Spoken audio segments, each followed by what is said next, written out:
everyone, welcome to my channel, and if you happen to visit this channel for the first time, please offer to hit the subscribe button and share this channel with your friends. It would be of great help. So last week we covered some sections of polity, like election system, electoral reforms, and before that we have already covered around 42 chapters of polity till scheduled and tribal areas with current affairs, and there is a playlist for those videos. You can go and watch those videos as well, but this week will be for economics. As I already told you guys, we will be covering three subjects: history, polity and economics, week by week. But if you guys want me to reschedule these videos in different way, then let me know in the comment section. Okay, so now let's get started with economics. Okay, as we know that if you keep on reading economics without any current affairs, then it's of no use. Means studying economics without current affairs is equal to no study, क्योंकि just books से economics को पढ़ते रहना, that is Indian economic development को just books से read करने का कोई फायदा नहीं है. ये सारे का सारा जो सब्जेक्ट है ये करंट अफेयर बेस्ड है. फॉर द टाइम बीइंग ये कुछ जो करंट अफेयर्स हैं ये आपने अपने नोट्स में जरूर ऐड करने हैं. जो अपकमिंग प्रीलिम्स होंगे नेक्स्ट ईयर के लिए ये बहुत इंपॉर्टेंट रहेंगे. विकसित भारत 2047 विजन, ये भी economic performance 2024 and de dollarisation जो कि अभी चल रहा है. Very very important topic de dollarisation. NITI Aayog की एक ट्रेड वॉच क्वार्टरली रिपोर्ट आ चुकी है. इस रिपोर्ट को आपने गूगल पे जाके रीड करना है. इंडियन फॉरेक्स रिजर्व को आपने देखना है एंड एक इस टॉपिक को भी आपने देखना है, म्यूल हंटर एआई. ये क्या है? ये सारे जो करंट अफेयर हैं ये इकोनॉमिक्स से ही रिलेटेड हैं. ओके, अगर थोड़ा सा मैं इस विकसित भारत 2047 विजन का बताऊं, so India is aiming to become a developed nation. देखिए, इंडिया अब डेवलप्ड कंट्री बनने का ये ट्राई कर रहा है by 2047. So very very important.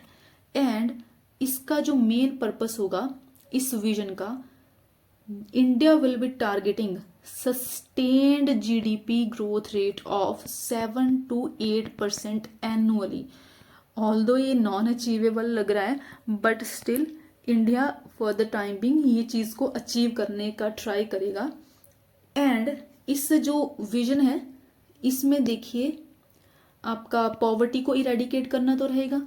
Then there will be universal education, free education.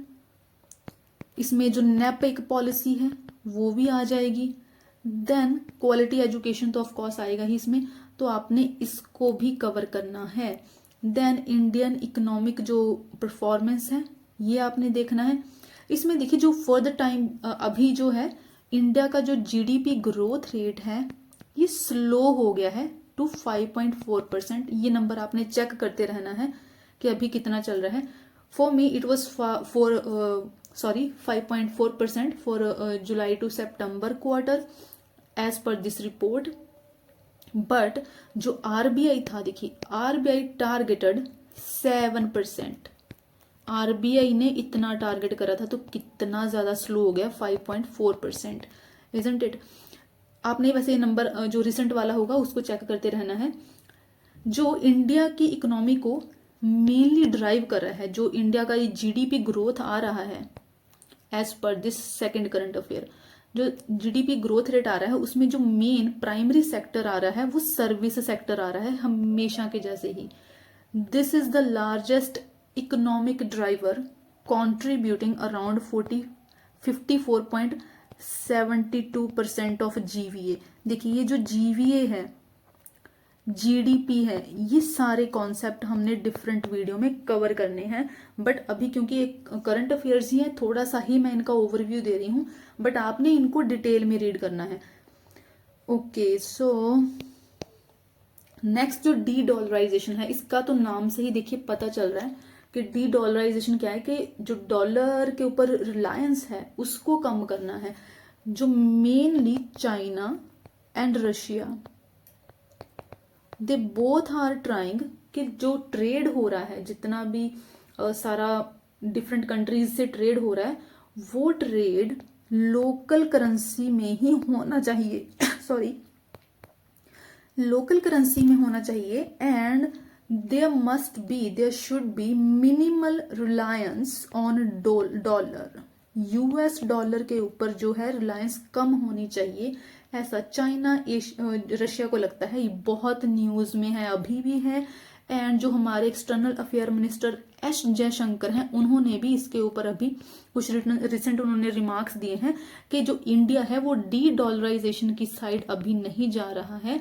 देखिए जो डिस्कशंस चल रही है ना अभी, वो ब्रिक्स की जो करेंसी है ना, कॉमन करेंसी के लिए डिस्कशंस चल रही हैं, सो दैट यूएस डॉलर के ऊपर रिलायंस कम हो सके।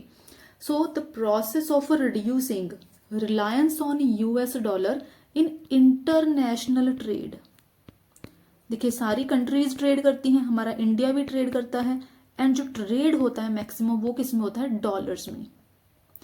तो ये ट्राई हो रहा है कि जो डॉलर के ऊपर इतना ज्यादा रिलायंस है, ठीक है, ये डॉलर भी देखिए फ्लक्चुएट करता रहता है, उसके अकॉर्डिंग जो डिफरेंट करेंसीज हैं कंट्रीज की वो फ्लक्चुएट करती रहती हैं, तो इसके ऊपर रिलायंस को कम करना है, ये अपने डी डॉलराइजेशन पढ़ना है एक, ठीक है। देन उसके बाद ये तो नीति आयोग की जो ट्रेड वॉच क्वार्टरली रिपोर्ट है, इसको आपने पूरा पढ़ना है।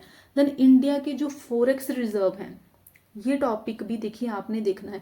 फर्स्ट थिंग फर्स्ट, इंडिया के फॉरेक्स रिजर्व में आता क्या है, इसमें गोल्ड आएगा, इसमें फॉरेन करेंसी आएगी, ठीक है, जिसको आप एफसीए बोलते हो, that is foreign currency assets.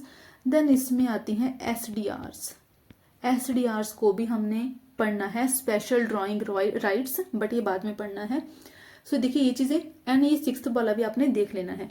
Okay, अगर हम अभी इकोनॉमिक्स फॉर यूपीएससी पीसीएस इसके लिए अगर पढ़ना है हमें, तो सबसे पहले हमें इन टर्म्स का डिफरेंस पता होना चाहिए, इन चारों टर्म्स का डिफरेंस। देखिए बिकॉज आज हम जस्ट इकोनॉमिक्स स्टार्ट कर रहे हैं, ये करंट अफेयर्स तो आपने देख ही लेने हैं, बट इससे पहले आपको पता होना चाहिए कि इंडिया का जो इकोनॉमिक सिस्टम था कैसा था, ब्रिटिशर्स से पहले, ब्रिटिशर्स के आने के बाद, एंड ब्रिटिशर्स के चले जाने के बाद, ठीक है, जब इंडिपेंडेंस मिल गई थी इंडिया को। सो देखिए सबसे पहले तो ये जो 4 टर्म्स हैं, इकोनॉमी क्या हो सकती है, इकोनॉमी आप किसी कंट्री को भी बोल सकते हो, ठीक है। इकोनॉमी में क्या चीजें आती हैं, एक कंट्री में देखिए क्या क्या चीजें हो सकती हैं, एक कंट्री में लोग होते हैं, पीपल। सो ये जो लोग होंगे ये क्या करेंगे, किसी कंट्री में प्रोडक्शन होगा, ठीक है, एग्रीकल्चर हो रहा है, ठीक है, उसका प्रोडक्शन हो रहा है, ट्रेड वगैरह मैन्युफैक्चरिंग वगैरह हो रही है, ये सारी चीजें किस में आ जाएंगी, प्रोडक्शन में आ जाएंगी। कि एक इकोनॉमी में क्या आ रहा है, इसमें लोग हैं, लोग प्रोडक्शन कर रहे हैं, and they are stocking the produce, means ये जो प्रोडक्शन से चीजें आई हैं उसको कलेक्ट कर रहे हैं, ठीक है, पहले प्रोड्यूस करा लोगों ने, उसको कलेक्ट करा, कलेक्ट करने के बाद देखिए इसको करा डिस्ट्रीब्यूट, मतलब कि क्या हुआ कि आगे ट्रेड होना स्टार्ट हो गया, है ना। सो बेसिकली किसी भी इकोनॉमी में कोई अगर एक्टिविटी हो रही है, इकोनॉमिक एक्टिविटी हो रही है, जिसमें क्या आ जाएगा, गुड्स एंड सर्विसेज का प्रोडक्शन, देन उनका कलेक्शन, अगर गुड्स हैं तो उनका कलेक्शन, देन उनका डिस्ट्रीब्यूशन, दैट इज उनका ट्रेड। दैट इज अल्टीमेटली इसका मतलब क्या हुआ कि किसी इकोनॉमी का मतलब क्या है कि किसी भी एरिया जिसमें कुछ गुड्स का बाय हो रहा है प्लस उन गुड्स का सेलिंग भी हो रहा है, गुड्स बेचे जा रहे हैं, सर्विसेज बेची जा रही हैं, एंड उनका सेलिंग हो रहा है, ठीक है, उनका बाय भी हो रहा है। तो ये चीज क्या आ जाएगी, ये आ जाएगी इकोनॉमी में, सारा कुछ ये किस में आ जाएगा, इकोनॉमी में आ जाए। जैसे हमारे इंडिया की इकोनॉमी में क्या आएगा, इंडिया क्या है, एक इकोनॉमी है, यहाँ पर लोग क्या करते हैं, सोशल एक्टिविटीज भी करते हैं, ठीक है, इसमें इकोनॉमिक एक्टिविटीज भी करते हैं। इकोनॉमिक एक्टिविटीज में वो प्रोड्यूस करते हैं, जैसे कि एग्रीकल्चर का जो फूड क्रॉप्स हैं, कैश क्रॉप हैं, ये सारी क्या हो रही हैं, प्रोड्यूस हो रही हैं, देन उनको कलेक्ट करा जा रहा है मंडीज वगैरह में, है ना, फिर उनका ट्रेड हो रहा है आगे, उनको डिस्ट्रीब्यूट करा जा रहा है। सो गुड्स का बाइंग एंड सेलिंग हो रहा है। तो ये चीज़ें किसी में आ जाएंगी, इकोनॉमी में। ओके, सो नेक्स्ट क्या आ जाएगा, इकोनॉमिक ग्रोथ। देखिए इकोनॉमी तो एक कंट्री में गुड्स का बाय होना, सेल होना आ गया, ठीक है। अब देखिए जो इकोनॉमी है ना, इसमें आपको बार्टर सिस्टम का भी पता होना चाहिए। देखिए तो बार्टर सिस्टम में गुड्स के बदले में ही गुड्स का एक्सचेंज हो रहा है, ठीक है। आप पैसे से नहीं कर रहे हो। एक अगर आप देखिए, मैंने अगर किसी को एप्पल दिए, नो, सपोज मुझे एप्पल्स की ज़रूरत थी, बट मेरे पास देखिए एप्पल्स नहीं थे, जो सामने वाला इंसान था उसके पास एप्पल्स थे। मैंने उससे एप्पल बाय कर लिए, उससे एप्पल ले लिए, इन रिटर्न उसको वो चीज़ दे दी जो उसको चाहिए थी, मैंने उसको पैसा नहीं दिया। तो ये क्या सिस्टम है, barter system. Goods and services में पहले बार्टर सिस्टम ही चलता था। ओके, नाउ अगर हम इकोनॉमिक ग्रोथ में चलें तो ये क्वांटिटेटिव चीज है। एक क्वांटिटेटिव का मतलब क्या हो गया कि ये चीज क्या है, नंबर्स में है। अगर गुड्स का, सर्विसेज का प्रोडक्शन हो रहा है एंड उसकी क्वांटिटी कितनी है, इकोनॉमिक ग्रोथ का फिर मतलब क्या हो गया कि अगर जैसे हम जीडीपी देखते हैं, इकोनॉमिक ग्रोथ देखिए हमेशा नंबर्स में ही रहती है। जो हमारा जीडीपी है वो हमेशा नंबर्स में आता है। जीडीपी में हमें ये थोड़ा ना पता चलता है कि किसी कंट्री के लोगों का लिविंग स्टैंडर्ड कैसा है ना, उनकी जो कंडीशंस हैं कैसी हैं, उनका क्या लाइफ जो है वो क्वालिटी लाइफ है, are they living a better standard of life, are they happy in their country. ये सारी चीजें क्या इसमें हम देख रहे हैं जीडीपी में? नहीं, हम इसमें ये चीजें नहीं देखते हैं। हम इसमें नंबर्स के ऊपर रिलाई करते हैं कि किसी कंट्री में गुड्स कितने प्रोड्यूस हो रहे हैं, कितना मैन्युफैक्चर हो रहा है, कितनी यहाँ पर सर्विसेज का एक्सचेंज हो रहा है ना, between 2 points of time, that is 1 year में हम देखते हैं एक कंट्री की बाउंड्रीज के अंदर, है ना। तो ये चीजें आ जाएंगी फिर इकोनॉमिक ग्रोथ में।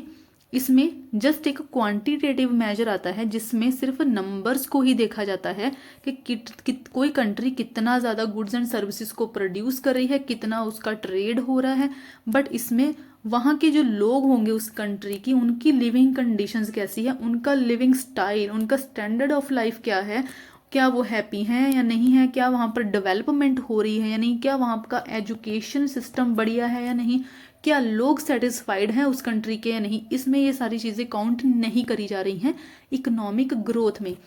अब अगर हम बात करें इकोनॉमिक डेवलपमेंट की, तो देखिए इसमें क्वांटिटी भी आ जाएगी, क्वांटिटेटिव मेजर्स भी आ जाएंगे, इसमें क्वालिटी भी आ जाएगी।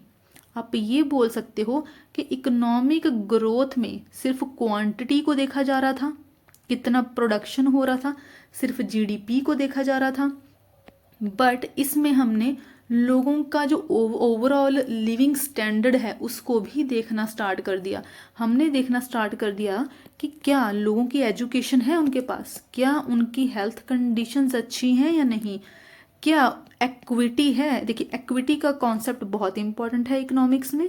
ये इक्वालिटी नहीं है, equality and equity they are both different concepts, इसको हमने बाद में कवर करना है। तो देखिए ये सारी चीज़ें भी अब काउंट होना स्टार्ट हो गई हैं इकोनॉमिक डेवलपमेंट में। तो ये चीज़ें आ गई अब क्वांटिटी प्लस साथ में ही डेवलपमेंट, दैट इज, इस डेवलपमेंट को आप क्या बोल सकते हो, इसको आप ह्यूमन डेवलपमेंट बोल सकते हो, ठीक है। देखिए क्वांटिटी दैट इज जीडीपी भी देखी जा रही है उस कंट्री की, कितना ग्रोथ हो रहा है, कितना मैन्युफैक्चर हो रहा है, प्लस साथ में उन कंट्री के लोगों का डेवलपमेंट भी देखा जा रहा है, तो वो क्या आ जाएगा, इकोनॉमिक डेवलपमेंट। देन है उसके बाद इकोनॉमिक पॉलिसी। ओके, अगर इन तीनों चीज़ों को ड्राइव करना है, इन तीनों को ही आगे लेके जाना है, तो उसके लिए फिर आती है economic policy. Now this economic policy can be governmental और it can be non governmental, ठीक है। ये भी आपने याद रखना है, इकोनॉमिक पॉलिसी गवर्नमेंटल भी हो सकती है ना, नॉन गवर्नमेंटल भी हो सकती है, बट इनका अल्टीमेट पर्पस क्या रहेगा, क्वालिटी भी प्लस क्वांटिटी भी, दैट इज जीडीपी भी प्लस ह्यूमन डेवलपमेंट भी, और प्लस कंट्री को आगे भी लेके जाना इकोनॉमी को आगे भी लेके जाना, ये सारा पर्पस किसका रहेगा, इकोनॉमिक पॉलिसी का। एंड अगर इकोनॉमिक पॉलिसी गवर्नमेंट के थ्रू आ रही है, जैसा कि in most of the countries में होता ही है, तो in that case economic policy कैसी हो सकती है, फिस्कल पॉलिसी हो सकती है ना। देन उसके बाद मोनेटरी पॉलिसी हो सकती है। ये सारी की सारी चीजें ना जो हमने अलग से कवर करनी है अभी, ये जस्ट इकोनॉमिक्स का एक ओवरव्यू है, ठीक है। देन इंडस्ट्रियल पॉलिसी हो सकती है, उसके साथ ही एग्रीकल्चर से रिलेटेड भी गवर्नमेंट कोई पॉलिसी लेके आ सकती है। एंड फॉरेन ट्रेड की भी एक पॉलिसी हो सकती है। ये सारी चीजें आ जाएंगी फिर इकोनॉमिक पॉलिसी में। एंड अगर कोई नॉन गवर्नमेंटल पॉलिसी है तो उसका मतलब क्या है कि यहाँ पर कोई भी गवर्नमेंट का कंट्रोल नहीं है। सो ये तो थी चार terms, economy, economic growth, economic development and then है इकोनॉमिक पॉलिसी। अब हम देखते हैं आगे कि इंडियन इकोनॉमिक डेवलपमेंट को कैसे स्टडी कर सकते हैं हम। तीन चीजें हो सकती हैं इसमें। एक तो प्री ब्रिटिश एरा में कैसा सिस्टम था, दैट इज ब्रिटिशर्स अभी तक इंडिया में आई नहीं थे, और उसके बाद जब ब्रिटिशर्स इंडिया में आ गए तब सिस्टम कैसा था, फिर जब ब्रिटिशर्स चले गए इंडिपेंडेंस मिल गई उस टाइम पर सिस्टम हमारा कैसा था। सो देखिए, सबसे पहले अगर हम प्री ब्रिटिश एरा की बात करें, यहाँ पर अभी क्या है, राजे महाराजे हैं, यहाँ पर मुगल्स हैं, ठीक है, ये लोग हैं प्री ब्रिटिशर्स। अभी तक ब्रिटिशर्स नहीं आए हैं, ठीक है, धीरे धीरे आ रहे हैं, उनको जस्ट ट्रेड करना हल्का फुल्का अलाउ करा जा रहा है। नो सॉरी, इससे पहले भी ब्रिटिशर्स अभी तक आए नहीं हैं। सो देखिए, हमने प्री ब्रिटिश एरा में किन चीजों को देखना है, from the perspective of agriculture, कि ब्रिटिशर्स अभी तक आए नहीं हैं, राजे महाराजे ही हैं हमारी कंट्री में। इंडस्ट्री के पर्सपेक्टिव से, फॉरेन ट्रेड के पर्सपेक्टिव से एंड इंफ्रास्ट्रक्चर के पर्सपेक्टिव से। ओके, अगर हम एग्रीकल्चर की बात करें, so before the coming of Britishers around 95% people of India were relying on just agriculture. देखिए, अगर हम जो 11th क्लास की एनसीईआरटी है उसमें जो नंबर दिया गया है 85% का, वो ब्रिटिशर्स के टाइम का है। इस चीज को आपने ध्यान में रखना है। ये मैं क्या बता रही हूँ, ब्रिटिशर्स के आने से पहले 95% जो लोग थे वो एग्रीकल्चर के ऊपर रिलाई करते थे, and that too on food crops. देखिए, ब्रिटिशर्स ने तो फूड क्रॉप्स को खत्म ही कर दिया था ना, वो तो कैश क्रॉप लेके आ गए थे, बट इंडियंस जो थे वो फूड क्रॉप्स के ऊपर रिलाई कर रहे थे। Means they were producing for themselves, although trade हो रहा था, बट इंडिया के जो लोग थे एक्सपोर्टर्स थे, नेट एक्सपोर्टर्स थे वो। ब्रिटिशर्स के आने के बाद तो इंपोर्टर्स ही रह गए थे, है ना। तो फूड क्रॉप्स का ही प्रोडक्शन हो रहा था। 95% जो पॉपुलेशन थी एग्रीकल्चर के ऊपर रिलाई कर रही थी। अगर हम इंडस्ट्री को देखें, इंडस्ट्री कैसी थी प्री ब्रिटिशर्स के टाइम पर, तो मेनली कॉटेज इंडस्ट्रीज होती थी, विलेज इंडस्ट्रीज, ठीक है। अब इसमें आपने एक चीज याद रखनी है, क्योंकि ये विलेज इंडस्ट्रीज होती थी उस टाइम पर, हमारा जो इंडिया था, इंडिया के जो लोग थे वो मेनली एक्सपोर्टर्स थे। एंड एक्सपोर्ट क्या करते थे, टेक्सटाइल्स, है ना। ऐसा नहीं था कि ब्रिटिशर्स के आने के बाद ही हमारा ट्रेड चल रहा था, उससे पहले बहुत अच्छा चल रहा था।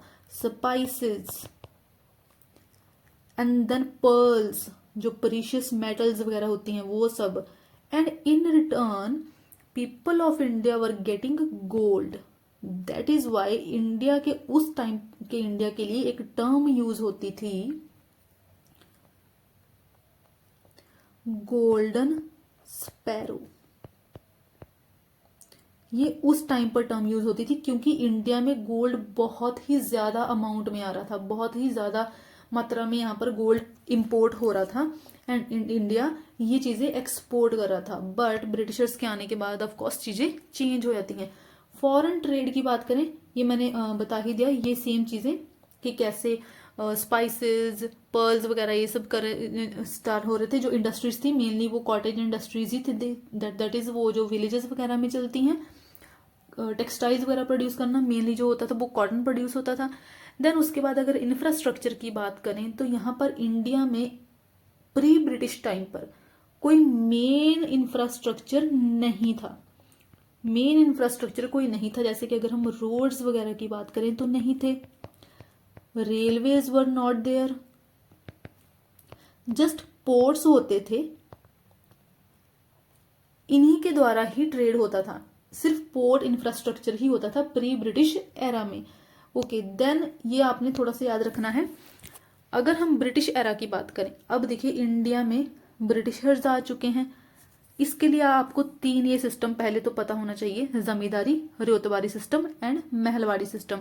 ओके, फर्स्ट थिंग फर्स्ट, जब ब्रिटिशर्स इंडिया में आए तो उन्होंने जो चीज करी ना, एक तो इंडिया के कल्चर को इम्पैक्ट करना स्टार्ट करा, क्योंकि कल्चर चेंज हो गया तो वहाँ के लोगों का सिस्टम, जो उनका लिविंग स्टाइल होगा वो चेंज हो जाएगा, उनका थिंकिंग भी चेंज हो जाएगा। एंड उससे भी पहले उन्होंने इंडिया के एग्रीकल्चर को डिस्ट्रॉय करा। जो इंडियन इकोनॉमी थी, जब ब्रिटिशर्स इंडिया में आए थे तो Indian economy was mainly agricultural economy. इसको आप विलेज इकोनॉमी भी बोल सकते हो, क्योंकि विलेज में ही इंडस्ट्रीज चलती थी, कॉटेज इंडस्ट्रीज थी। तो देखिए मेनली कॉटेज का प्रोडक्शन होता था and agriculture was backbone of India at that time. But Britishers ने क्या करा कि इस एग्रीकल्चर को ही डिस्ट्रॉय कर दिया। एंड डिस्ट्रॉय देखिए उन्होंने कैसे करा, थ्रू 3 सिस्टम्स, 3 वे। एक तो जमींदारी सिस्टम से, मोस्ट इंपॉर्टेंट फैक्टर था जो इंडिया का एग्रीकल्चर सिस्टम डिस्ट्रॉय हुआ था। देन फूड क्रॉप्स के ऊपर उन्होंने डिपेंडेंस कर दी, उन्होंने नॉट खत्म कर दी, उन्होंने फूड क्रॉप्स के ऊपर भी इंडिया को डिपेंडेंट बना दिया। मतलब अब फूड क्रॉप्स के लिए भी इंडिया के लोग ब्रिटिशर्स के ऊपर ही डिपेंडेंट थे। फिर इंडिया को उन्होंने क्या बना दिया, कंज्यूमर गुड्स इंडस्ट्रीज में यहाँ पर इस्टेब्लिश कर दी। ओके, हम टर्न बाय टर्न देखते हैं। एंड इससे पहले भी हमें ये 3 सिस्टम पता होना चाहिए कि जमींदारी सिस्टम क्या है, and then ryotwari system and mahalwari system. अगर फर्स्ट हम देखें, यहाँ पर देखिए जो जमींदारी सिस्टम है, जमींदारी सिस्टम को लॉर्ड कॉर्नवालिस ने इस्टेब्लिश करा था। देखिए ये सारी के सारे जमींदार, रयतवाड़ी सिस्टम, महलवाड़ी, ये सारे इंपॉर्टेंट है, कोई छोड़ने वाला है नहीं ये। तो 1793 में ये सिस्टम उन्होंने इस्टेब्लिश करा था। इसमें क्या था कि जो जमींदार थे, जमींदार कौन थे इसमें, लैंड लॉर्ड्स बन गए थे। लैंड लॉर्ड्स कैसे बन गए थे, क्योंकि उन्हीं को ही लैंड के ऑनर माना जाता था। जो पीजेंट थे, जो फार्मर थे, उनके पास लैंड की ऑनरशिप नहीं थी, जमींदारों के पास ही थी, यही लैंड लॉर्ड थे अब। और जो ब्रिटिशर्स थे उन्होंने इन जमींदारों को क्या बोला, इन ऑनर्स को क्या बोला कि आप एक फिक्स्ड रेंट कलेक्ट करके हमें दो।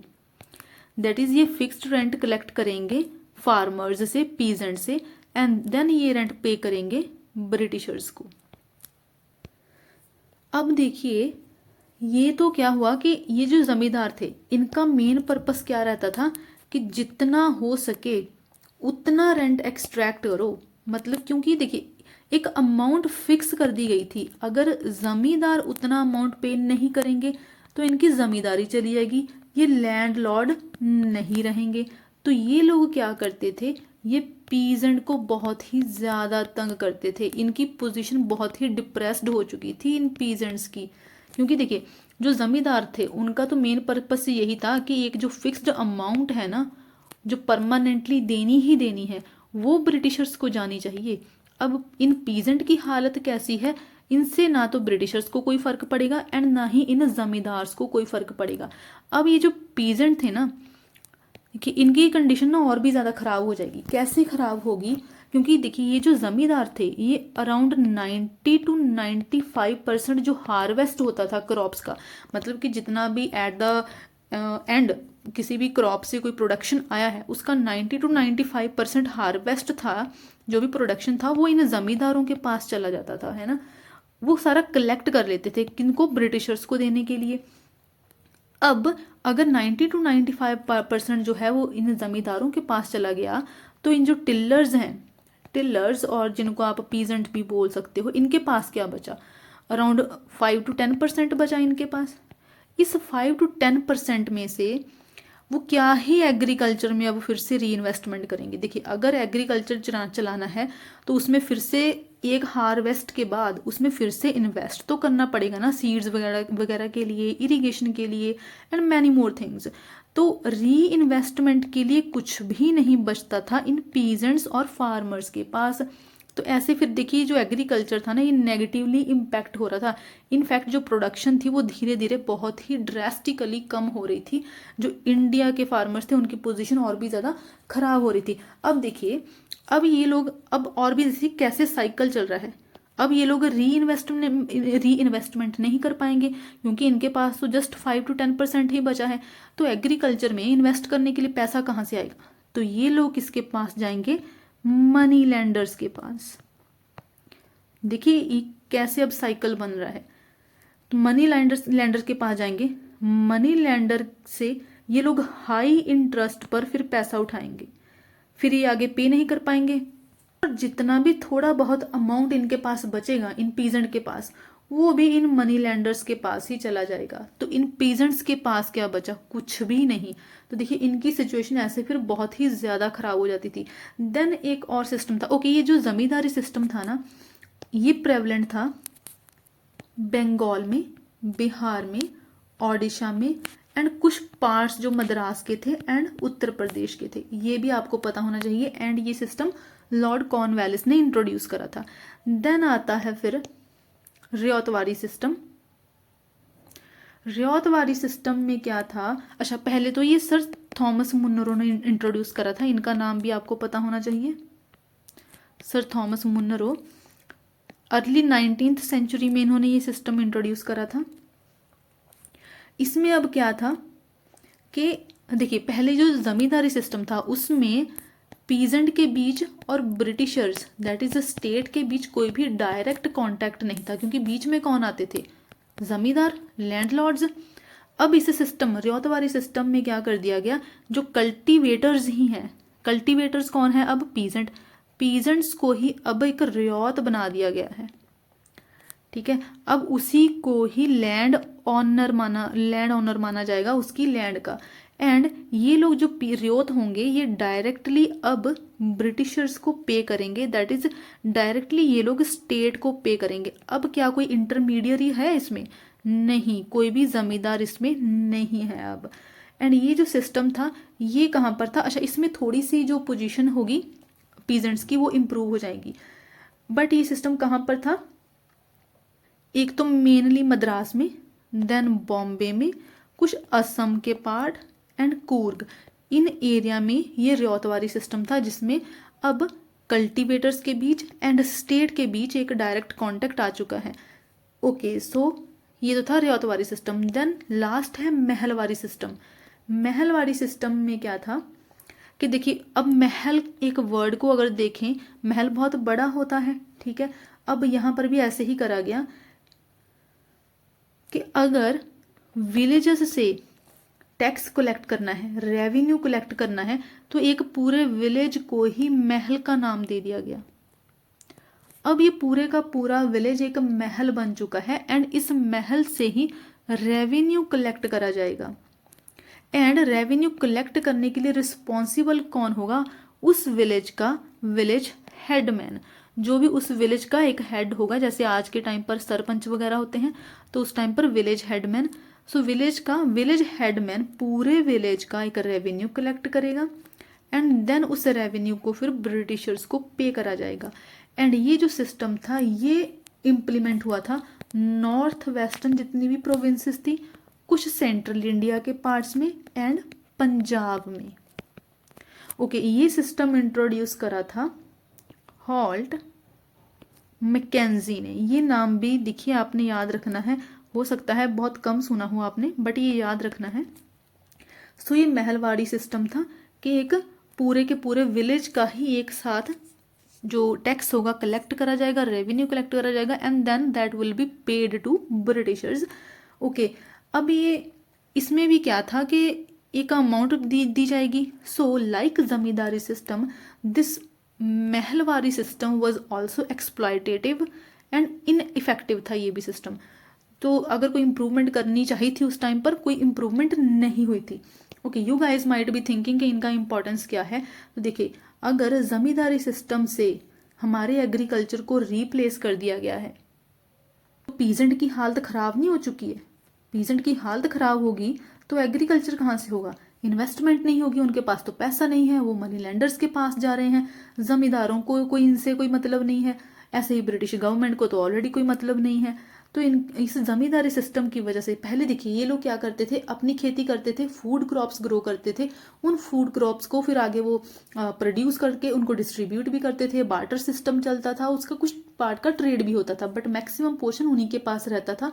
तो भूखे तो नहीं मरते थे वो लोग, एंड ट्रेड भी होता था, गोल्ड इंडिया में आता था। बट अब क्या हो चुका है, जितना भी पैसा आ रहा है वो या तो ब्रिटिशर्स के पास जा रहा है, बाकी का बचा हुआ जो पोर्शन है जमींदारों के पास जा रहा है, एंड जमींदारों के अलावा जो कुछ पार्ट बच गया वो मनी लैंडर्स के पास जा रहा है। तो इनकी हालत तो बहुत ही डिटीरियोरेट हो रही है।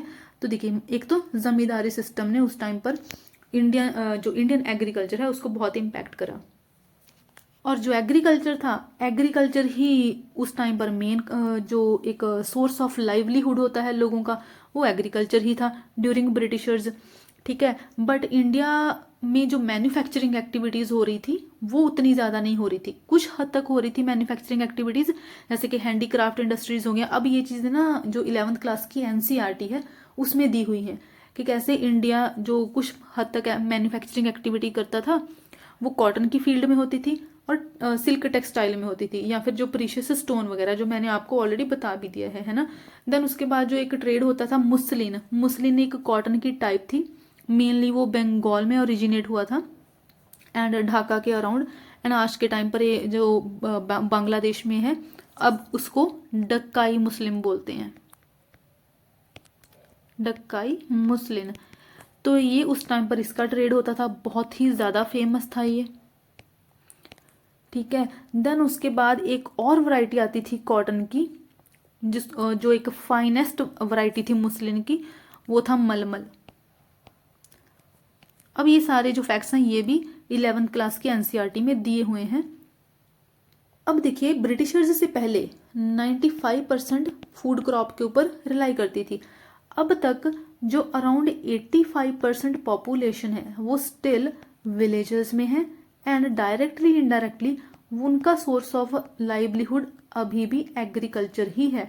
मतलब कि अभी जो कैपिटल गुड्स की industry, heavy industries, manufacturing sector, ये अभी तक इंडिया में नहीं है। ब्रिटिशर्स के आने के टाइम पर 85% लोग रिलाई कर रहे हैं। उसके बाद बट अगर आप देखो कि जैसे जमींदारी सिस्टम आ गया, फूड क्रॉप के ऊपर डिपेंडेंसी ये लोग कर देंगे ब्रिटिशर्स, तो इससे क्या होगा, जो एग्रीकल्चर सेक्टर होगा वो स्टैगनेट करना स्टार्ट कर देगा, मतलब उसका ग्रोथ ही नहीं होगा। एंड ग्रोथ कैसे नहीं होगा, देखिए, एक तो ये जो डिफरेंट लैंड सेटलमेंट सिस्टम है जैसे कि जमींदारी सिस्टम हो गया। उसके बाद अगर आप देखो तो एक और फैक्टर है जिससे ब्रिटिशर्स के टाइम पर एग्रीकल्चर स्टैगनेट कर जाता है, and that is food crop dependence. इसका मतलब क्या है कि देखिए, जो ब्रिटिशर्स थे, Britishers replaced food crops with cash crop. Britishers से पहले क्या था, people were just relying on food crops for production, for consumption and for distribution also. But now क्या हो चुका है, okay just a second, okay अब क्या हो चुका है कि ब्रिटिशर्स ने फूड क्रॉप को रिप्लेस करके कैश क्रॉप में कन्वर्ट कर दिया है। अब क्या आ चुकी हैं कैश क्रॉप्स, एंड ये कैश क्रॉप इसमें क्या आता था, कॉटन तो था ही, दैट इज जिन चीजों से ट्रेड होगा, कॉटन, टी, कॉफी आ चुकी है, टोबैको आ चुका है। तो ये सारी चीजें अब देखिए कैश क्रॉप से रिप्लेस कर दिया है। फूड क्रॉप की जगह पर क्या आ चुकी हैं, कैश क्रॉप। अब ये लोग क्या बोल रहे हैं कि आप कैश क्रॉप को ग्रो करो and only then money lenders will give you money. जैसे कि मैंने पहले बताया कि जो ये टिलर्स थे, पीजेंट वगैरह थे, ये मनी लैंडर से पैसा ले रहे थे क्योंकि इनके पास एग्रीकल्चर में इन्वेस्ट करने के लिए कुछ भी नहीं बच रहा था आफ्टर दिस जमींदारी सिस्टम, है ना। तो ये लोग मनी लेंडर के पास जा रहे थे, जितना भी पैसा आ रहा था उससे फिर वो इन्वेस्टमेंट करते थे। तो इन ब्रिटिशर्स ने क्या बोला कि जब तक आप कैश क्रॉप में स्विच नहीं करोगे मनी लैंडर्स आपको पैसा नहीं देंगे, पैसा नहीं देंगे तो इन्वेस्टमेंट नहीं होगी, इन्वेस्टमेंट नहीं होगी तो एग्रीकल्चर कहाँ से होगा, एग्रीकल्चर नहीं होगा पैसा कहाँ से आएगा। अब तो फिर भी कैश क्रॉप की बात हो रही है, पैसा नहीं आएगा तो ये लोग सरवाइव कैसे करेंगे, तो इनका सर्वाइवल ही मुश्किल हो जाएगा, ये लोग इनका लाइवलीहुड चला जाएगा। सो देखिए, money lenders only will give you money if you switch to cash crops from food crops. ठीक है, अब देखिए इंडियन जो फार्मर्स थे उनकी ना सिचुएशन और भी ज़्यादा खराब हो जाएगी, डिप्रेस्ड हो जाएगी। कैसे खराब हो जाएगी, क्योंकि ये लोग जो इंडियन फार्मर्स होंगे ये तो अब ये कैश क्रॉप्स को ग्रो करेंगे, तो फूड क्रॉप के लिए इनको किसके ऊपर रिलाई करना पड़ेगा, ऑब्वियसली ब्रिटिशर्स के ऊपर। अब ब्रिटिशर्स ने एक जो इंडिपेंडेंट सेल्फ रिलायंट इकोनॉमी थी इंडिया की, ठीक है, जो इंडिया के लोग थे सर्वाइवल के लिए, फूड के लिए किसी भी थर्ड कंट्री के ऊपर डिपेंडेंट नहीं थे। But now what they did, now what britishers did, they turned a surviving economy, a self reliant economy to a dependent economy. अब क्या हो गया है, फूड के लिए लोगों को ब्रिटिशर्स के ऊपर डिपेंड रहना पड़ रहा है। और उसका देखिए सबसे बड़ा एग्जाम्पल हमें कब देखने को मिलता है, ये आपने अपने आंसर में भी मेंशन करना है। जब इंडिया की पाकिस्तान के साथ वॉर हुई थी तो इंडिया को देखिए फूड सप्लाई का शॉर्टेज आ गया था, एंड उस टाइम पर यूएसए ने फूड क्रॉप जो फूड थे वो इंडिया को एक्सपोर्ट करे थे, तो इंडिया यहाँ से फिर सरवाइव करा था। इतनी ज़्यादा सिचुएशन खराब हो गई थी, बाद की बात हो रही है, बट उसका एक ये इसी ही चीज़ का कॉन्सिक्वेंस था कि एक जो फूड रिलायंट कंट्री थी उसको आपने फूड डिपेंडेंट कंट्री बना दिया है। तो उसका अल्टीमेटली रिजल्ट कहाँ पर देखने को मिला, जब इंडिया और पाकिस्तान की वॉर हुई, फूड सप्लाई नहीं है आर्मी वालों के, आर्मी के पास नहीं है खाने के लिए, लोगों के पास खाने के लिए नहीं है, तो कहाँ से इंपोर्ट हो रहा है, यूएसए से इंपोर्ट हो रहा था फिर उस टाइम पर। ओके, देन उसके बाद फिर एक रीजन आता है कंज्यूमर गुड्स इंडस्ट्रीज का। इसका क्या है, देखिए जो इंडिया है ब्रिटिशर्स के आने के बाद अब यहाँ पर कंज्यूमर गुड इंडस्ट्रीज इस्टेब्लिश हो रही हैं। कंज्यूमर गुड्स इंडस्ट्री क्या होंगी, यहाँ पर यहाँ के लोग कंज्यूम कर रहे हैं, यहाँ पर कैपिटल गुड्स इंडस्ट्रीज को इस्टेब्लिश नहीं करा जा रहा है। कैपिटल गुड्स इंडस्ट्री का मतलब क्या है, ऐसी इंडस्ट्रीज जिससे और भी ज़्यादा मशीन्स प्रोड्यूस करी जाएंगी, एंड फिर ये जो मशीन्स होंगी आगे फिर फर्दर डेवलपमेंट के लिए यूज़ करी जाएंगी। अब ब्रिटिशर्स यहाँ पर कैपिटल गुड्स इंडस्ट्रीज को इंडिया में प्रमोट नहीं कर रहे हैं, इस्टेब्लिश नहीं कर रहे हैं, यहाँ पर सिर्फ कंज्यूमर गुड्स इंडस्ट्रीज को ही इस्टेब्लिश करा जा रहा है, सो दैट ये जो लोग हैं ना हमारे इंडिया जो ब्रिटिशर्स के फिनिश्ड गुड्स जो कि फाइनल गुड्स बन के आते हैं सिर्फ उनका कंजम्पशन ही करें, कुछ भी खुद प्रोड्यूस ना करें।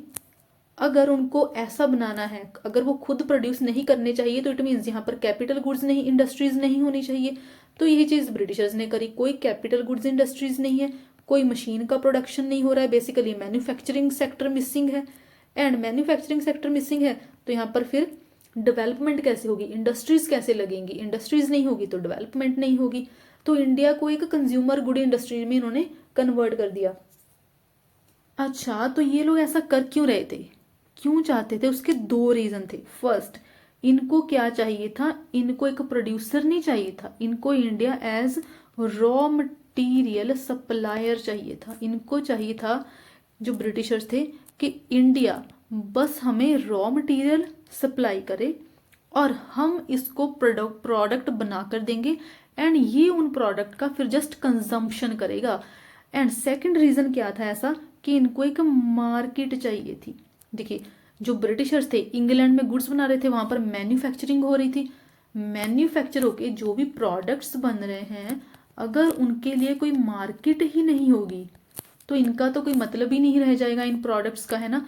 तो इंडिया को वो दो चीज़ों के लिए यूज़ कर रहा था, एक तो रॉ मटेरियल के लिए, दूसरा मार्केट के लिए। फॉर मार्केट किसके लिए, फिनिश्ड प्रोडक्ट्स के लिए, फाइनल प्रोडक्ट्स के लिए।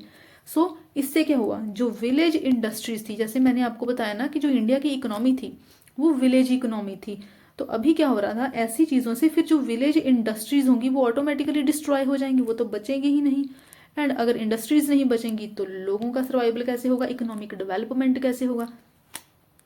फिर उसके बाद देखिए साथ में ही अब ना फंड्स के लिए ब्रिटिशर्स बड़े तेज थे, वो ना बैंकिंग सिस्टम को लेके आए। ब्रिटिशर्स बैंकिंग सिस्टम को लेके आए, बट ये जो बैंकिंग सिस्टम था, ओके फंड्स के लिए था कि इंडस्ट्रीज में इन्वेस्टमेंट करनी है तो फंड्स चाहिए, बट ये लोग क्या करते थे, ये फंड्स जस्ट ब्रिटिशर्स के लिए होते थे। कैसे इंडियंस की हालत खराब हो रही थी देखिए, हम जो इंडियंस थे उस टाइम पर इंडियंस मनी डिपॉजिट कर रहे थे बैंकों में, बट ये जो मनी थी ये इंडियंस को नहीं दी जा रही थी, ये इन्वेस्टमेंट करने के लिए जस्ट ब्रिटिशर्स को दी जा रही थी। इतनी ज़्यादा ये लोग इंडिया की कंडीशन को ख़राब कर देंगे। एंड इन सब का इम्पैक्ट क्या होगा कि अगर कोई इंफ्रास्ट्रक्चर आ भी रहा है, कोई सर्विस सेक्टर आ गया, जैसे बैंकिंग सिस्टम है कि सर्विस सेक्टर का पार्ट बनेगा, तो अगर कोई सर्विस आ भी रही है उसका जो बेनिफिट होगा, that benefit will not be accrued to the Indians. Benefit किसको होगा, वो बेनिफिट जस्ट ब्रिटिशर्स को ही होगा। ओके अब देखते हैं कि इंफ्रास्ट्रक्चर की हालत कैसे थी। ओके इंफ्रास्ट्रक्चर में हमें पता है कि ब्रिटिशर्स ने इसके ऊपर स्पेंड करा। So if infrastructure was not meant for Indians then why did they spend a lot of money on infrastructure like railway, है ना, इसके ऊपर स्पेंड करा उन्होंने, रोड्स के ऊपर भी स्पेंड करा, पोर्ट्स के लिए, देन टेलीग्राफ, टेलीकॉम इंडस्ट्री, इन सारी चीज़ों के ऊपर उसने स्पेंड करा। बैंकिंग सिस्टम आ गया, है ना, तो उन्होंने स्पेंड क्यों करा, ऑब्वियसली ये जितना भी सारा इंफ्रास्ट्रक्चर था ये इकोनॉमिकल इंफ्रास्ट्रक्चर था। इकोनॉमिकल का मतलब जो उनके लिए फायदेमंद हो, ब्रिटिशर्स के लिए, but it was not social infrastructure. Social infrastructure में क्या आएगा, हेल्थ। क्या हेल्थ के ऊपर उन्होंने कुछ काम करा, नहीं। एजुकेशन के ऊपर बिल्कुल नहीं। सैनिटेशन के ऊपर कोई काम नहीं करा। वाटर के ऊपर उन्होंने कोई काम नहीं करा, ड्रिंकिंग वाटर के लिए। तो ये सोशल इंफ्रास्ट्रक्चर के ऊपर उन्होंने कोई काम नहीं करा, खुद के बेनिफिट के लिए उन्होंने इकोनॉमिकल इंफ्रास्ट्रक्चर के ऊपर स्पेंड करा, जैसे कि रोड्स, रेलवे, पोर्ट्स वगैरह हो गए, है ना। अब इसका उनको क्या फायदा हो रहा था, देखिए इंडिया में क्या थी, विलेज इंडस्ट्रीज डिफरेंट। देखिए ये विलेजेस हैं, विलेजेस में क्या है अभी यहाँ पर, रॉ मटेरियल, क्योंकि ब्रिटिशर्स को रॉ मटेरियल चाहिए था। ये रॉ मटेरियल कहाँ से आएगा, इन विलेज इकोनॉमी से, विलेज इंडस्ट्री से। ये रॉ मटेरियल फिर जाएगा कलेक्शन सेंटर में, जिसको आप वेयर हाउस भी बोल सकते हो, एंड ब्रिटिशर जिसको फैक्ट्रीज भी बोलते थे। ये रॉ मटेरियल चला गया फिर फैक्ट्रीज में, फैक्ट्रीज के थ्रू होकर ये जाएगा पोर्ट्स में, पोर्ट्स के ऊपर, है ना। एंड पोर्ट्स पर जाने के लिए क्या चाहिए, रेलवेज, रोड्स। तो देखिए ये इंफ्रास्ट्रक्चर इन्होंने डेवलप करा जस्ट फॉर ट्रेड, कोई भी सोशल इंफ्रास्ट्रक्चर नहीं था, just for the movement of raw material and to export finish products in India and to import raw material. They were only spending on this economical infrastructure and they were also spending for fighting wars. Military के लिए भी वो infrastructure develop कर रहे थे। जैसे कि अगर आप टेलीग्राफ की बात करो, ये टेलीग्राफ जो ब्रिटिशर्स इंडिया में लेके आए थे, इसका पर्पस क्या था कि अगर कोई रिबेलियन हो रहा है कहीं पर, है ना, अगर जैसे कि स्पॉय mutiny and all, different part में बहुत सारी म्यूटनीज होती रहती थी, रिबेलियन होते रहते थे, अगर ये कहीं छोटी मोटी फाइट्स हो रही हैं कहीं पर, तो जल्दी से जल्दी मैसेज पहुंच जाए जो ब्रिटिशर्स हैं उनको, अगर मैसेज जल्दी पहुंच जाएगा तो उसको सप्रेस कर दिया जाएगा, इस रिवोल्ट को। तो ये सारे का सारा जितना भी इंफ्रास्ट्रक्चर था, ये सारा इंफ्रास्ट्रक्चर जस्ट फॉर ब्रिटिशर्स के फायदे के लिए ही था, इंडिया के लिए कुछ भी नहीं था। कोई भी सोशल इंफ्रास्ट्रक्चर का उन्होंने इस पे कोई काम नहीं करा था। यस, इंडिया में कुछ इंफ्रास्ट्रक्चर, कुछ industries I, mainly cotton and jute textile mill. Cotton की अगर इंडस्ट्रीज देखें, इनको इंडियंस डोमिनेट करते थे, जैसे कि वेस्टर्न पार्ट हो गए कंट्री के, महाराष्ट्र हो गया, गुजरात हो गया। एंड जो जूट इंडस्ट्रीज थी, इसको फॉरेनर्स ने, ब्रिटिशर्स ने ही डोमिनेट करके रखा हुआ था, एंड मेनली इन बंगाल। उसके बाद ये जो इंडियंस थे, ये टाटा इंडस्ट्री आ गई, जैसे टिस्को, एनसीईआरटी में भी ये नाम दिया हुआ है 1907 में, है ना। ये इंडस्ट्री आई थी सबसे पहले। फिर उसके बाद कुछ शुगर इंडस्ट्री आई, देन पेपर की इंडस्ट्री आई, सीमेंट की इंडस्ट्री भी आ गई।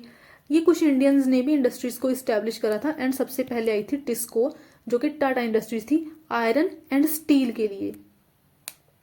जितनी भी ये इंडस्ट्रीज आ रही थी, जैसे कॉटन हो गया, टेक्सटाइल हो गई ये इंडस्ट्री, आयरन स्टील इंडस्ट्रीज, जितनी भी ये इंडस्ट्रीज थी ना, इसमें इन्वेस्टमेंट कम थी। उसके साथ ही इनका जो ग्रोथ रेट था वो भी बहुत कम था इन सारी इंडस्ट्रीज का। इसके साथ ही देखिए, अगर हम फॉरेन ट्रेड की बात करें, उस टाइम पर ब्रिटिशर्स जब इंडिया में आ चुके थे, फॉरेन ट्रेड देखें तो एक्सपोर्ट कम हो जाएंगे ऑब्वियसली, क्योंकि वो तो इंडिया को वैसे भी जो एक मार्केट में कन्वर्ट कर देंगे, एंड रॉ मटेरियल का एक्सपोर्टर बन जाएगा इंडिया, है ना। तो इंडिया में जो फिनिश्ड गुड्स जो पहले एक्सपोर्ट करता था, देखिए जो एक रॉ मटेरियल और जो फाइनल और फिनिश्ड गुड्स होते हैं, इनमें डिफरेंस है। फाइनल गुड बहुत सारी स्टेजेस से निकल के एक बनेगा, इसका जब एक्सपोर्ट होगा तो पैसा आएगा ज़्यादा। बट अगर जस्ट आप रॉ मटेरियल जिससे ये फाइनल गुड बना है वही आप एक्सपोर्ट करने में रह गए हो, तो आपकी डेवलपमेंट कभी नहीं हो पाएगी। जैसे इंडिया के लिए भी, इनफैक्ट मैनी मोर कंट्रीज के लिए, जैसे आप अफ्रीका की बात कर लो, अफ्रीका इतना ज़्यादा डेवलप्ड कॉन्टिनेंट क्यों नहीं है? क्योंकि जितनी भी ये कंट्रीज हैं जो डेवलप्ड कंट्रीज हैं, लाइक अगर आप चाइना की बात करो तो कितना ज़्यादा इन्वेस्ट कर रहा है वो अफ्रीका की डिफरेंट कंट्रीज में, है ना।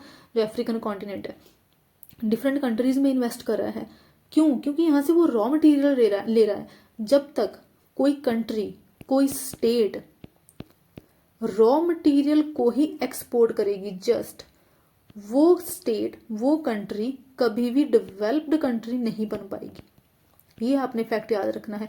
इन फैक्ट ये बहुत नेगेटिव फैक्ट है इंडिया के लिए भी। अभी भी ऐसा बोला जाता है कि इंडिया की कुछ स्टेट को जानबूझकर एक रॉ मटेरियल के लिए ही रखा जाता है। ऐसी बहुत सारी स्टेट आप सर्च कर सकते हो, ईस्टर्न कोस्ट पर भी, ईस्टर्न साइड हमारी इंडिया की, आई थिंक आप समझ चुके होंगे।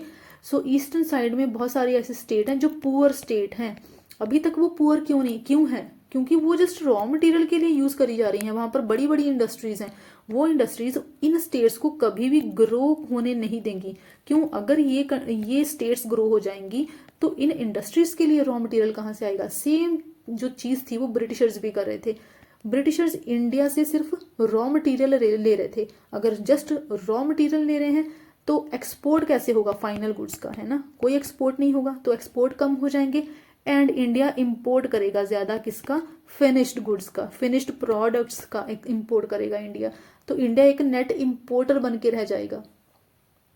ये तो था कि ब्रिटिशर्स के टाइम पर इंडिया की सिचुएशन कैसी थी, इंडिया की इकोनॉमिक डेवलपमेंट कैसी थी। फिर इंडिया हमारा आज़ाद हो जाता है, तो उसके बाद फिर पोस्ट ब्रिटिश एरा में इंडिया की सिचुएशन कैसी होगी, इकोनॉमिक डेवलपमेंट कैसी होगी। देखिए, इंडिया एक नेसेंट इकोनॉमी थी उस टाइम पर, है ना।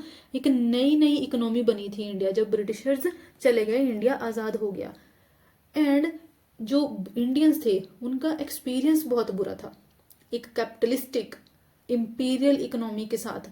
ठीक है, जो इंपीरियल ब्रिटिशर्स थे उनके साथ उनका एक्सपीरियंस बहुत बुरा था। बट उस टाइम पर 3 मेन मॉडल्स प्रेवलेंट थे जो किसी भी इकोनॉमी को ड्राइव करते हैं, किसी भी कंट्री में चलते हैं। 3 टाइप के मॉडल रहते हैं। देखिए, आफ्टर 1947 अब ब्रिटिश जो इंडियंस, सॉरी, इनको कोई तो मॉडल चूज करना पड़ेगा ना। या तो कैपिटलिस्ट मॉडल होगा, या फिर सोशलिस्टिक होगा, या फिर एक मिक्स्ड इकोनॉमी होगी। हमें सबको ही पता है वैसे कि इंडिया की जो इकोनॉमी अभी है वो मिक्स्ड इकोनॉमी है ना। तो इंडिया ने ये मॉडल चूज क्यों करा था? फर्स्ट, 3 मॉडल हैं ये, उन्होंने कैपिटलिस्टिक मॉडल को तो पूरी तरह से ख़त्म ही कर दिया। कैपिटलिस्टिक का मतलब क्या था? इंडिया ने इस मॉडल को कंप्लीटली रिजेक्ट कर दिया, बिकॉज ये प्राइवेटली प्रोडक्शन को, मतलब जो मीन्स ऑफ प्रोडक्शन होते हैं ना, वो प्राइवेट कंपनीज के पास चले जाते हैं। एंड जो प्राइवेट कंपनीज होंगी उनका अल्टीमेट जो पर्पस होगा वो प्रॉफिट ओरिएंटेड होगा, है ना। उनका जो एक टारगेट होगा वो प्रॉफिट ही होगा। एंड इंडिया का जो ब्रिटिशर्स के साथ एक्सपीरियंस था वो बहुत बुरा था, वी ऑल नो दैट। तो इसको तो, इस कैपिटलिस्टिक मॉडल को तो कंप्लीटली रिजेक्ट कर दिया कि हमें अपनी जो इकोनॉमी है इंडिया की वो पूरी तरह से प्राइवेट तो नहीं चाहिए, क्योंकि अगर प्राइवेट कंपनीज होंगी जैसे कि east India company type and the many more European companies, तो ये कंपनी इंडिया को अगेन ड्रेन कर देंगी, इंडिया की इकोनॉमी को ड्रेन कर देंगी। अगर इंडिया में कैपिटलिस्टिक टाइप इकोनॉमी आई तो इसको रिजेक्ट कर दिया गया। फिर देखते हैं आगे, एक सेकंड मॉडल था सोशलिस्टिक मॉडल। सोशलिस्टिक मॉडल का मतलब क्या है कि सारे के सारे जो प्रोडक्शन के मीन्स हैं वो जस्ट स्टेट के पास चले जाएंगे, दैट इज गवर्नमेंट के पास चले जाएंगे। कैपिटलिस्टिक में क्या था कि सारी प्राइवेट कंपनीज के पास होगा, है ना, तो ये रिजेक्ट हो गया। इसमें सोशलिस्टिक में क्या कि सारे का सारा जो कंट्रोल होगा वो स्टेट के पास, गवर्नमेंट के पास चला जाएगा।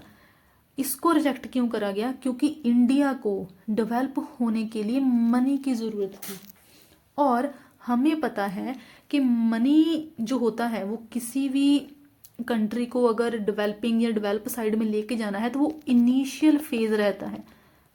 किसी भी इकोनॉमी को ड्राइव करने के लिए मनी इनिशियल फेज रहता है, एंड इंडिया को तो मनी चाहिए।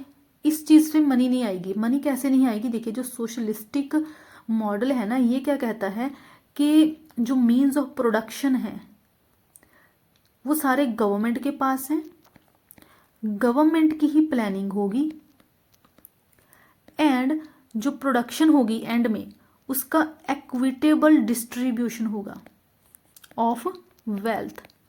मतलब कि पैसे का ना एक इक्विटेबल डिस्ट्रीब्यूशन कर दिया जाएगा, एंड जो अल्टीमेट एम रहेगा वो just only and only social welfare रहेगा, ना कि इकोनॉमिक ग्रोथ। मतलब कि नंबर्स की कोई ज़रूरत नहीं है एज पर दिस मॉडल, हमें जस्ट सोशल वेलफेयर के ऊपर फोकस करना है।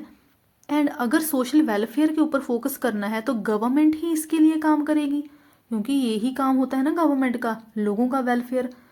एंड अगर इनकम का रीडिस्ट्रीब्यूशन करना है, देखिए अगर इनकम अभी क्या है, अभी हमारे इंडिया में क्या सबके पास इक्वल इनकम है? नहीं, अंबानीज कहाँ पर हैं and many more poor people कहाँ पर हैं? इक्वल डिस्ट्रीब्यूशन तो नहीं है वेल्थ का। बट ये सोशलिस्टिक मॉडल क्या कहता है कि वेल्थ का इक्वल ही डिस्ट्रीब्यूशन रहेगा, एंड वो डिस्ट्रीब्यूशन अल्टीमेटली फिर कौन करेगा? गवर्नमेंट, क्योंकि इसमें गवर्नमेंट का कंट्रोल रहता है। जो एंटरप्राइजेज होती हैं, फैक्ट्रीज होती हैं, कंपनीज होती हैं, वो सारी की सारी स्टेट ओन्ड कंपनीज होती हैं। तो क्या लोगों के पास, पीपल, इनके पास कोई इंसेंटिव रह जाएगा? इनके पास कोई मोटिवेशन रह जाएगा काम करने का? नहीं, क्योंकि इनको तो पता ही है कि सबके पास तो इक्वल वेल्थ आ ही जानी है, तो हमें काम करने की क्या ज़रूरत है। अगर ऐसा मॉडल होता तो क्या आज अंबानीज एक्स्ट्रा एफर्ट्स डाल रहे होते? अंबानीज बहुत रिच ना होते एंड मैनी मोर लोग बहुत पुअर ना होते, है ना। अभी जो मॉडल है हमारे यहाँ पर मिक्स्ड मॉडल चल रहा है। मिक्स्ड का मतलब क्या है कि यहाँ पर गवर्नमेंट भी काम करेगी एंड यहाँ पर प्राइवेट कंपनी को भी अलाउ करा जाएगा। जिन सेक्टर्स में गवर्नमेंट के कंट्रोल की ज़रूरत है वो गवर्नमेंट के पास ही रहेंगे, है ना। एंड जहाँ पर प्राइवेट सेक्टर जैसे कि अंबानीज वगैरह की प्राइवेट कंपनी की ज़रूरत है पैसे के लिए, तो उन कंपनीज को भी फंक्शन करने दिया जाएगा। ऐसा नहीं होगा कि जस्ट जहाँ तो प्राइवेट कंपनीज के पास पावर है जैसे कि कैपिटलिस्टिक मॉडल में, या फिर जस्ट गवर्नमेंट के पास पावर है जैसे कि सोशलिस्टिक मॉडल में। एंड सोशलिस्टिक मॉडल में लोगों के पास कोई मोटिवेशन ही नहीं है काम करने का, क्योंकि पता ही है सबके पास तो इक्वल वेल्थ आ ही जानी है, सबके पास इक्वल अमाउंट ऑफ पैसा रहेगा, है ना। तो ये भी नहीं काम करा इंडिया के लिए। फिर फाइनली इंडिया के लिए क्या क्या बचा? Mixed economic model. यहाँ पर गवर्नमेंट भी काम करेगी, यहाँ पर प्राइवेट कंपनीज भी काम करेंगी, दोनों ही आपस में मिलकर काम करेंगे, एंड प्राइवेट सेक्टर का एक्सपीरियंस काम आएगा, जो कि ऐसे अंबानीज वगैरह में उनके जो डिफरेंट रिलायंस इंडस्ट्रीज़ हैं उनके पास कितना एक्सपीरियंस है, वो एक्सपीरियंस इंडिया की इकोनॉमी को आगे बढ़ाएगा। जस्ट ये आज के टाइम की प्रेजेंट एग्जांपल दे रही हूँ, बट उस टाइम पर ऐसा ही सोचकर ये मॉडल को अडॉप्ट करा गया। एंड जिन सेक्टर्स में देखिए गवर्नमेंट के कंट्रोल की ज़रूरत है, गवर्नमेंट किसके लिए काम करेगी, पुअर लोगों के लिए, है ना। इन बड़ी कंपनी से, अंबानी जैसी कंपनी से, एंड और भी जो इनकम में आते हैं, इनकम टैक्स स्लैब में आते हैं, लोगों से टैक्स कलेक्ट करा जाता है। एंड फिर उस टैक्स से जो गवर्नमेंट है वो पुअर लोगों के ऊपर स्पेंड करती है ना, इन्वेस्टमेंट करती है। तो सोशल इंफ्रास्ट्रक्चर के ऊपर भी काम करा जा रहा है। जो पहले ब्रिटिशर्स थे वो क्या करते थे, जस्ट इकोनॉमिक इंफ्रास्ट्रक्चर के ऊपर काम करते थे, सोशल इंफ्रास्ट्रक्चर के ऊपर ध्यान ही नहीं दिया जाता था, हेल्थ के ऊपर, एजुकेशन के ऊपर। देखिए हेल्थ एजुकेशन, जो यूनिवर्सल हेल्थ, अभी भी मैंने आपको बताया ना, ये जो 2047 का विजन आया है उसमें हेल्थ का भी है, उसमें एजुकेशन का भी है। तो ये सारे काम कौन कर रहा है, ये गवर्नमेंट काम कर रही है।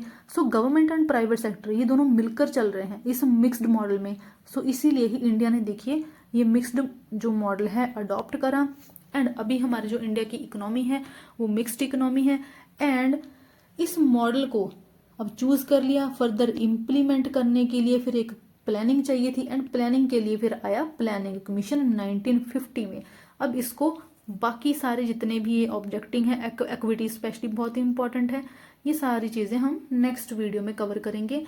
And please hit the like, subscribe button and comment भी करें, अपनी फीडबैक दें, क्योंकि